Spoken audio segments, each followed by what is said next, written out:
મહિલાને ધમકી અપાતા 9 શખ્સો વિરુદ્ધ નોંધાઈ ફરિયાદ। આદિપુર શહેરમાં શ્વાનને ધોકા સળિયાથી મારનારને રોકવા જતા મહિલાને ધમકી આપવામાં આવેલ હોવાનો કિસ્સો સામે આવી રહ્યો છે। ત્યારે આ મામલે વર્તુળોમાંથી મળતી વિગતો અનુસાર આદિપુરના DC5માં આ બનાવ બન્યો હતો।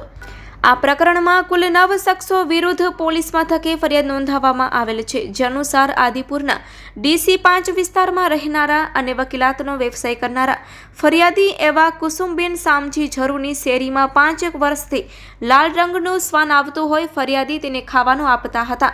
આરોપીઓ ઈસમોએ આ મૂંગા પશુને ધોકા સળિયા વડે માર માર્યો હતો, જે અંગે કહેવા જતાં ફરિયાદી તથા તેમના મિત્રને મારવાની ધમકી અપાઈ હતી। આ મામલે નોંધાવેલ ફરિયાદના આધારે પોલીસે આગળની વધુ તપાસ આરંભી છે।